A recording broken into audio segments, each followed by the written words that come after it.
Zaujíma ťa technika, presnosť a chceš ovládať stroje, ktoré vyrábajú súčiastky pre autá, lietadlá alebo roboty? Potom je odbor obrábačkovou ako stvorený pre teba.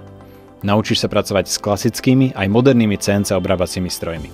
Zvládneš čítať výkresy, nastavovať stroje, kontrolovať presnosť a vyrábať diely podľa technickej dokumentácie. V dielni budeš sústružiť, frézovať, vrtať aj brúsiť. A nie len to. Získaš aj základy programovania CNC strojov a naučíš sa riešiť bežné poruchy či údržbu. Veľkou výhodou je, že sa učíš priamo v praxi, vo výrobných firmách a reálnom prostredí, kde si vyskúšaš všetko, čo budeš v budúcnosti potrebovať. Za túto prácu navyše dostaneš aj zaplatené.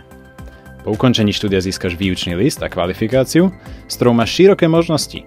Môžeš pracovať ako operátor CNC, sústružník, frezár, údržbár či technik výroby.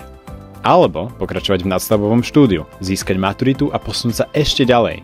Ak chceš tvoriť, pracovať rukami aj hlavou a zvládať technológie, ktoré hýbu dnešným svetom, tento odbor je presne pre teba. Tento odbor som si vybral kvôli tomu, že máme v rodine strojárov a začalo ma to tak, že tiež k tomu ťahať. To fakt, že celkom dobrá škola, aj tá technológia je nová. Tá škola tu pripraví akože nás do toho života, aj do tej firmy, že má to perspektívu. Na tej škole sa to tiež ako na základne sa učí, ale tak je to tu také voľnejšie a na tej praxi sa viacej učíme akože na strojoch. Na teórii akože máme 7 hodín a tuto sme 6. Najviac som sa asi naučil to sústruženie, to ma akože najviac tak bavilo. Tým budúcim deviatakom by som asi odporučil, aby išli sem, fakt dobrá škola a dobré uplatnenie.